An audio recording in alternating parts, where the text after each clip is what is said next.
सर्वजण लहानपणीपासून ऐकत आलेलो आहोत। हे गीत ऐकताना नक्कीच आपल्या सर्वांचा ऊर अभिमानाने भरून येतो। आज या गीताला 150 वर्ष पूर्ण झालेले आहेत आणि या गीताची महती आपल्या सर्वांना समजावून सांगण्यासाठी, आपल्या सर्वांना मार्गदर्शन करण्यासाठी मी रत्नपारखीताई यांना आमंत्रित करते। तुम्हाला आतापर्यंत अवगत झालेलंच आहे की आज आपण जो स्मरणोत्सव साजरा करत आहोत, हा स्मरणोत्सव म्हणजे वंदे मातरम या गीताचं स्मरण आज आपण करणार आहोत। हे गीत लिहिलेलं आहे बंकिमचंद्र चटर्जी यांनी। या गीताचा थोडक्यात इतिहास मी तुम्हाला सांगणार आहे। गीताचा इतिहास म्हणजे हे गीत का लिहिलं, कशासाठी लिहिलं। 16 जून 1838 रोजी जन्मलेले बंकिमचंद्र चटर्जी चट्टोपाध्याय, चटर्जी आणि चट्टोपाध्याय दोन्हीही आडनावं त्यांच्यासाठी वापरली जातात। कुशाग्र बुद्धिमत्तेचे हे बंकिमचंद्र त्या काळामध्ये 1838 चा साल आहे। खूप कमी वयामध्ये इंग्रज सरकारच्या नोकरीमध्ये डेप्युटी कलेक्टर आणि डेप्युटी मॅजिस्ट्रेट म्हणून त्यांना नोकरी मिळाली।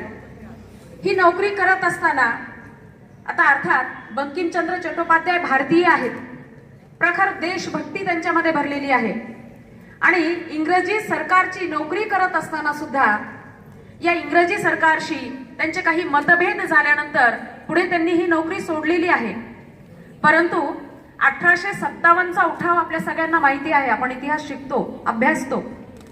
या उठावानंतर या ब्रिटिशांनी भारतीयांवरती आपली पकड आणखीनच जास्त घट्ट व्हावी यासाठी इंग्रजांचं जे एक राष्ट्रगीत होतं, राष्ट्रगान होतं, ज्याला गॉड सेव्ह द क्वीन असं म्हटलं जात होतं। हे इंग्रजांचं राष्ट्रीय गीत हे भारताचं पण राष्ट्रगान असावं म्हणून त्यांनी भारतात रूढ करण्याचा प्रयत्न केला, भारतीयांना लागू करण्याचा प्रयत्न केला। त्यांनी हळूहळू सगळ्या शाळांमध्ये, कॉलेजांमध्ये, सैन्यांमध्ये हे गीत म्हणायला सुरुवात केली।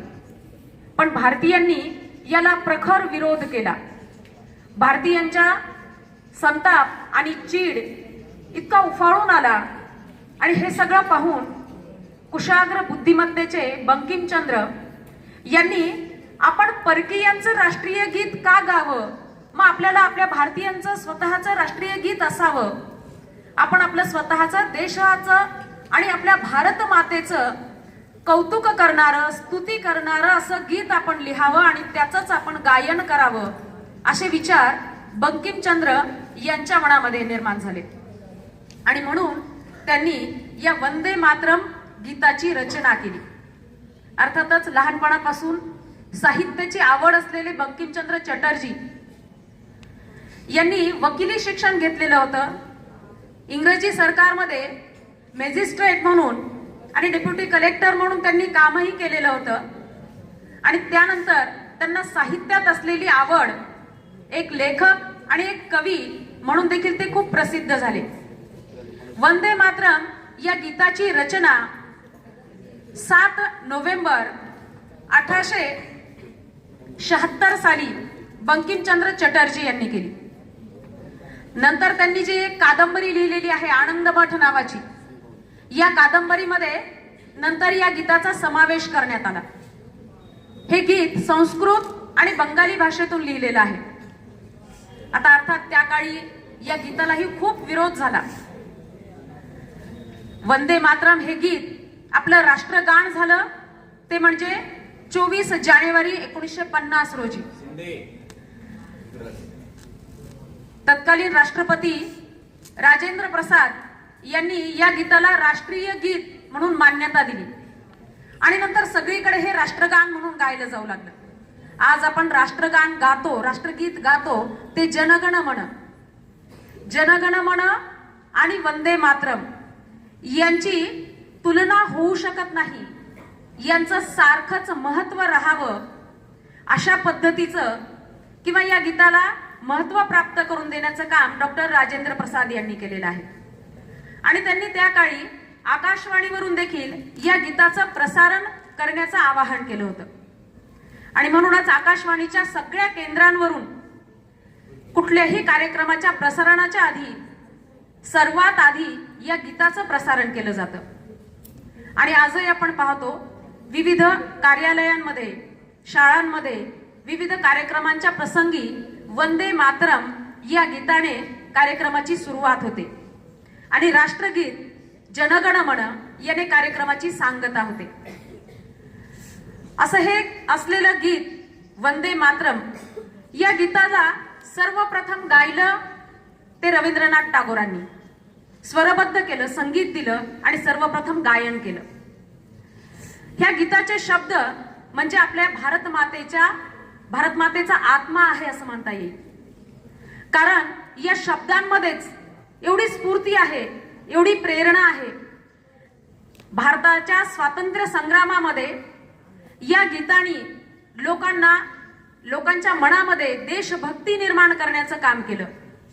आजही आपण वेगवेगळ्या ठिकाणी जेव्हा प्रभात फेरी काढतो त्यावेळी आपण वंदे मातरमची घोषणा देत असतो. वंदे मातरम हा आपला महामंत्र आहे.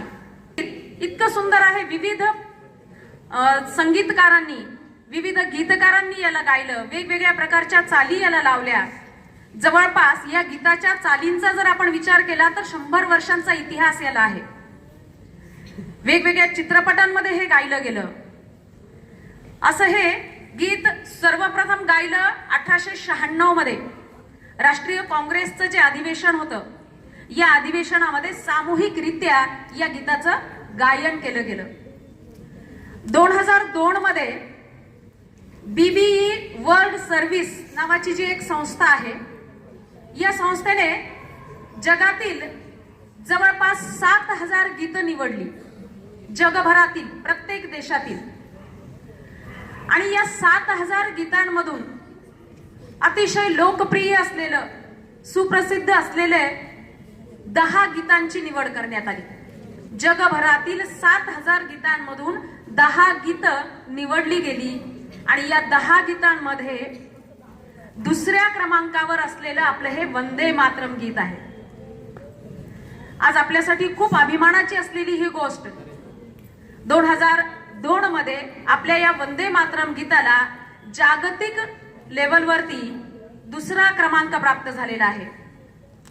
रवींद्रनाथ टागोर ते AR रहमान पर्यंत या गीताला अनेक संगीतकारांनी संगीतबद्ध केलेलं आहे. जेव्हा याची 2002 मध्ये निवड झाली, जागतिक दुसरा क्रमांक मिळाला, त्या गीताला संगीतबद्ध केलेलं होतं AR रहमान यांनी. देशाच्या स्वातंत्र्य संग्रामामध्ये, स्वातंत्र्य चळवळीमध्ये अनेक क्रांतिकारकांनी, अनेक देशभक्तांनी या महामंत्राची घोषणा दिली आणि याच महान मंत्राला गात हसत हसत ते फासावर देखील चढलेले आहेत. आणि असं हे वंदे मातरम गीत इंग्रजांच्या जुलमी राजवटीमधून भारतीयांना स्वातंत्र्य प्रदान करण्यामध्ये या गीताचा देखील खूप मोलाचा वाटा आहे असं आपण सांगू शकतो. आणि या गीताचं स्मरण आजच्या दिवशी आपण करत आहोत. संपूर्ण देशभरामध्ये आज या गीताचं सामूहिक गायन केलं जाणार आहे. हे राष्ट्रीय गीत आहे. प्रत्येक राज्यामध्ये, प्रत्येक शाळा कॉलेजमध्ये, संपूर्ण देशभरामध्ये आज याचं गायन केलं जाणार आहे. आणि या गीतामुळे जे आपल्या देशाचं नाव तर झालेलंच आहे, त्याचबरोबर स्वातंत्र्य संग्रामामध्ये सुद्धा या गीताने खूप मोलाचं योगदान दिलेलं आहे असं म्हणावं लागेल. आणि या गीताचं स्मरण आज आपणही करणार आहोत, या गीताचं गायन करणार आहोत.